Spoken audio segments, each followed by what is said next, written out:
This is Hilary Topper on Air, the Endurance Sports Podcast. This podcast will help you grow both personally and professionally. It's a lot about endurance sports, but it's not only about endurance sports. It's about lifestyle. It's about helping you achieve your goals, both personally and professionally. So just keep listening in. Welcome to Hilary Topper on Air, episode 510. Today, we have the pleasure of speaking with Stacia Moffett, the acclaimed author of Lost and Found in Tennessee series. Stacia's novels, including The Missing Girl and Jessa is Back, offer a compelling exploration of the South's complex history, cultural dynamics, and enduring legacies. Born and raised on a small farm near Nashville, Stacia's experience growing up in the Jim Crow South deeply influenced her writing and her perspective on racial and social justice. Stacia, welcome to the show. It's great to be here. I'm so happy to be here, Hilary. So, reflecting on your childhood, growing up near Nashville on a small farm, how did rural life and your father's artistic spirit influence your worldview and writing? We had wonderful food from the garden. We had pets, all kinds of pets, chickens, and we had cows. And my father was actually milking cows when we first bought the farm, as well as maintaining his own artistic talents as a director of the local college art department. So we had the world. My mother was a teacher. I had a typical child experience growing up with parents who worked, which was unusual for that time. Many women stayed home. So in the 1950s, it was a different world for women as well as men. And it was definitely this Jim Crow South that I grew up in. Nashville was not so bad as the deeper South. It had a lot of vibrant talent and people who were doing well as economically depressed among the Black community. So it was a different situation from what I encountered in Mississippi when we lived there, and I was appreciating the difference and proud of Tennessee relative to Mississippi. But it was a situation where when my mother and I would ride the bus, we were supposed to go to the front of the bus and the Blacks to the back. And my mother would march me back to the back of the bus because she didn't believe in that. And that kind of thing was very much a part of the world I grew up in, which rejected the very great imposition on the Black people. It was just a terribly demeaning way that they were treated. Just terrible. And that's amazing that you grew up right in that time frame. Where exactly did you live by Nashville? What was the name of the town? Murfreesboro Mur- was, yeah, it's really the geographic center of the state. And my father taught at the college there. Nice. Now, so you witness all of this white supremacy and segregation, and it was just horrible. How talk about how this inspired your work, Lost and Found in Tennessee series. When I began to try to explain to our children what it was like growing up in Tennessee, and my husband grew up in North Carolina, so he had the same experiences. They didn't believe it. They could not imagine it. In Pullman here in Washington State, they had gone to school with children from ethnic different backgrounds, but very few blacks. And so they had little experience, but there had been no segregation, no problems of that sort. And they could not believe that there were separate water fountains and separate restrooms. This just didn't make any sense to them. And it shouldn't make any sense to anyone. But that was the experience that I grew up with. And it was interesting that if you're born into that kind of an environment, you don't question it. You just initially accept it. And so the books are about discovering why it's so wrong and trying to make some difference. Wow. I love that. That's awesome. So when I want to just talk a little bit more about why you feel it's so important. I mean, it is important, but let's hear more from you about the racial and social injustice in literature today. Well, we are seeing book burnings or book bannings, taking books out of libraries on the basis of language as one thing. The whole idea that the N word is a mark of discrimination and therefore nobody should be exposed to it has repercussions for a lot of people's experiences. I think that when I wrote the book, I put the language in that had to be in there. The people who were prejudiced spoke that way in the South. It was just the lingo franco of the real realm. And it would not have been accurate, authentic to not put the language in. And it's not represented in a way that I think anyone will find offensive, because it's the people who are very much in the wrong who are speaking that way and trying to be corrected by some people who felt that it was wrong. So I think that using the language simply represents the threat that these people represented. And it is necessary to have that in a book about the era that we're talking about. So this is historically correct. So tell us a little bit about the storyline. Okay, well, it starts out with Jessa's family being wiped out in a car accident. And she overhears this. She's 12 years old. She's come home from school, been greeted by her dog, and she hears the sheriff telling the neighbor what has happened. And she immediately decides that she has to run away because her father was an orphan and he had told her terrible stories about his own experiences in foster care. So she had a basis for needing to run away, and she went to her grandfather's farm and hid out there. She had a playhouse in a tree that was hollow, and she could live inside the tree with her dog. And so she attempted to prove to herself and to the town that she could make it on her own, because she wanted to go back and try to finish the business that her father had started with the school board. He was trying to get the school board to accept music across the school curriculum, and they had only put it in the white schools. So this was typical of the unfair relationship that the schools had.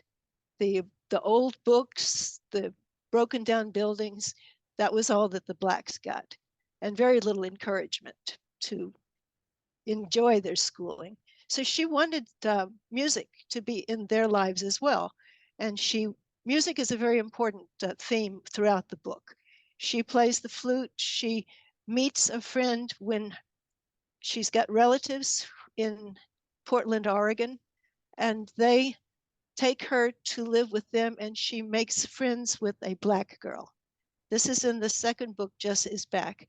It comes out that she has this good friendship, and she comes back to Tennessee and she sees all of these discriminatory practices, and she just can't stand it because she knows how her own friendship would be affected by that. It just wasn't possible in the segregated South for blacks and whites to get to know each other on a friendly basis. It was forbidden. They just couldn't associate, and that kind of thing is cheating both the blacks and the whites. And she begins to see this, so she is an ardent uh, she's an ardent professor of friendship across racial lines. And there's a number of friendships within the second book that are clearly brought out that show that how this is so valuable. But it's only going to be possible if people can break down these racial lines. I love that. That sounds like an amazing book. 2 books. Mhm. So talk to us about the message. What message would you give to those who may not recognize ongoing racial injustices? I mean, right now in this country, we have such a divide going on, and people, are not seeing that. So, can you explain your viewpoint on that? The whole white supremacy thing is seen through the eyes of Rose Jessa's relatives as being stupid. It's just stupid. And the assertion that one race should have dominance and should protect itself and its own legacy from any intrusion by anybody else who might have some claim upon the tax revenues for fair schools in both districts, that kind of thing. And the whole attitude that we are going to go back to a good old days of the 1950s when the women were in their homes just Yep. perfectly happy, and everybody was just settled down and in their own place in society. This was viewed as idealist, uh, the way the South should be. And I growing up, I thought people are going to have to die out in order to get rid of this. And I'm finding that it doesn't work. They're not dying out. They're being infected by it, and they know less than ever about the real basis of anything. I've got a German friend up in Idaho who is trying to tell her neighbors, you don't know what racist is. You don't know what the Nazis were like. When she was a girl, she toured the Holocaust sites. She saw the barrels of gold fillings and the bins of hair and the piles of shoes. And she said, this is so horrible to, to say that you want to have the Nazis come back. You don't know what you're talking about. But the white supremacists are the same way. And unfortunately, they're being fueled today. So, it's a little scary what's going on, and It's very scary. yeah, yeah, it really is, and, I love that this is where your books are going. Like, before we move on, I have to just make note that I am so appreciative of our sponsors and must take the time out to thank them. Please support our sponsors and tell them that you heard about them on Hilary Topper on Air. Special thanks to the Russo Law Group, Long Island Signature, estate planning, elder law, and special needs law firm, Play Try, Swim Bike Run, a retail and online bike shop with multi-sport specialists, Metadine, injury prevention and pain relief products, and Vamazi, pace-tuned running shoes, and the shoes that I like to train in. So, Stacia, back to you. Okay. We talked about the rise of book bans, particularly targeting race and identity. What does that do for us as a society by banning books, in your opinion?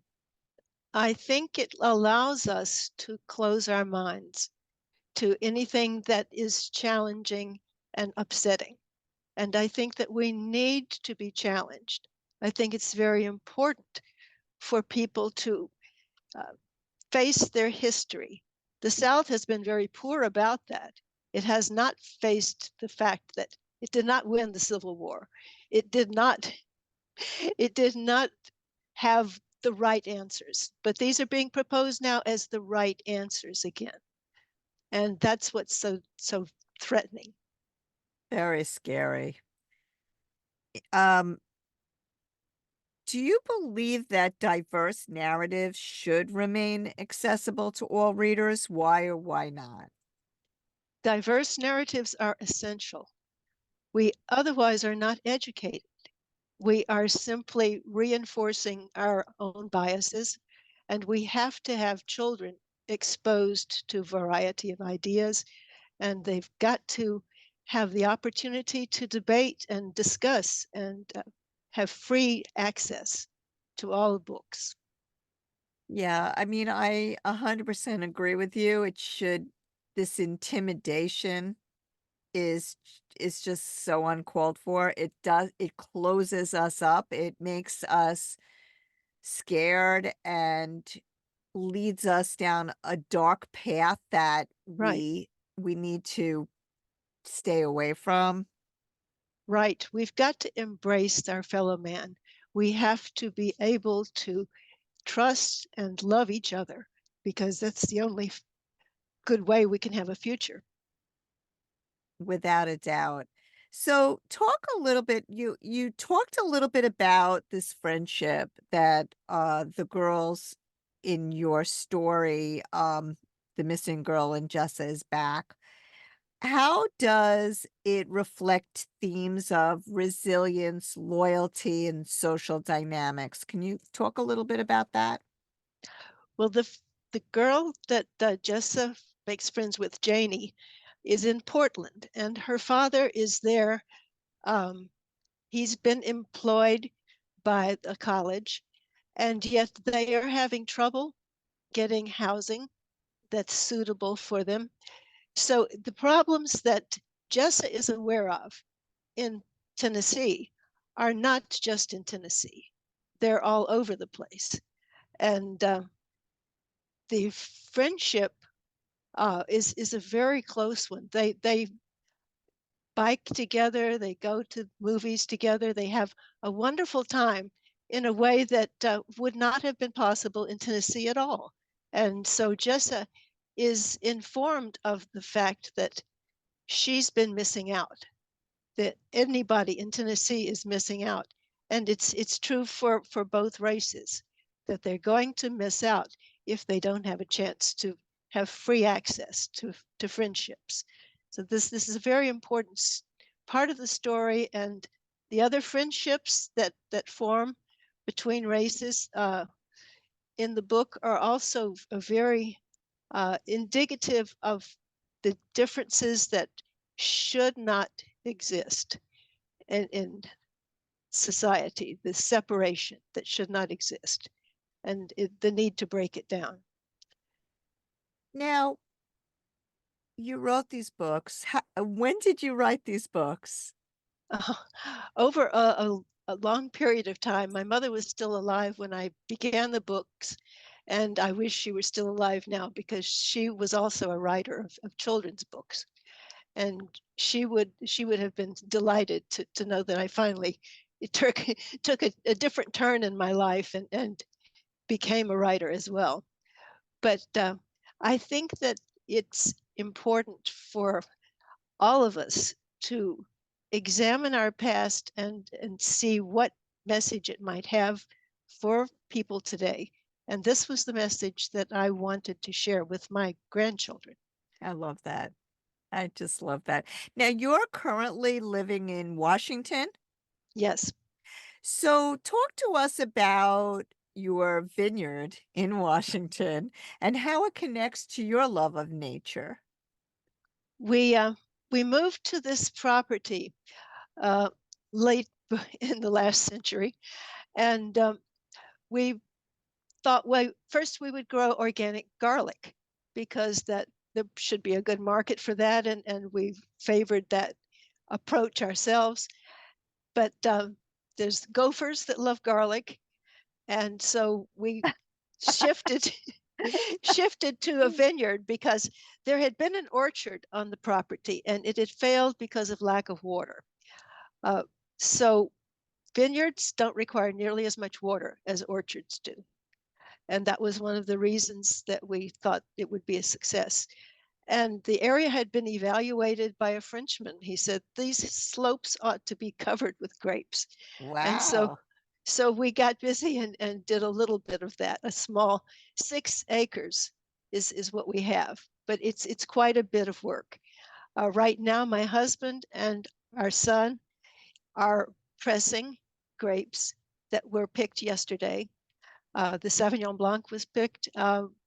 We we drink a lot better wine than we would otherwise as a result of having the vineyard. But it's been a wonderful expansion of what Eastern Washington can do, and a number of wineries have followed suit. We were the pioneers in this area, and other wineries are getting started in the area and establishing a good reputation as well. So they're showing what the area can do in terms of growing grapes, and we've got classic wine grapes, and we love it. Yeah, Washington and Oregon has really blossomed in the Yes, wine category, right? that's Just right. amazing wines are coming out of those areas.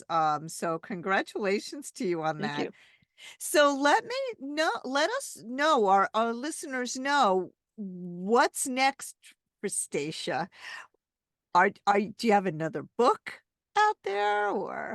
I would love to do another book with about a 5 year uh, delay in timing from the Jessa books, and Jessa and Janie coming back to Tennessee together, traveling by bus and planning to bike over all over Europe Wow. together and that kind of thing. But dealing with the changes in the South that took place in that 5 years. So from 1955 to 1960, a lot of things were changing. And it's really, we need to appreciate what accomplishments we have had, and not lose them Yeah, in our current environment. I 100% agree with you.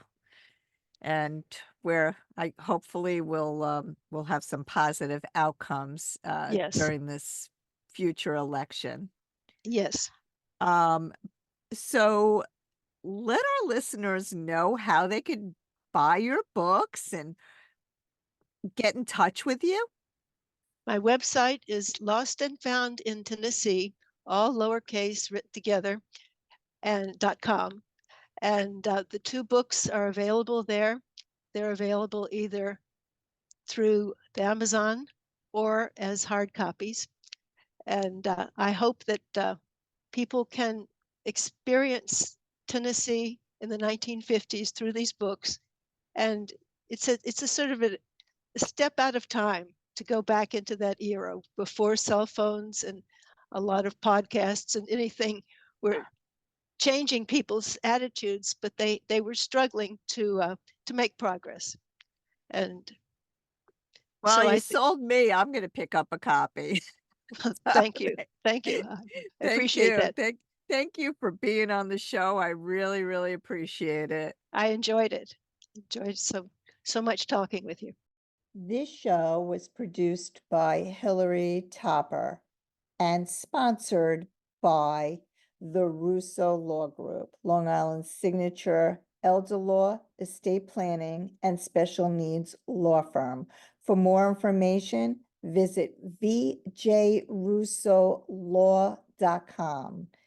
Also, Vimazi, the shoes I love to train in.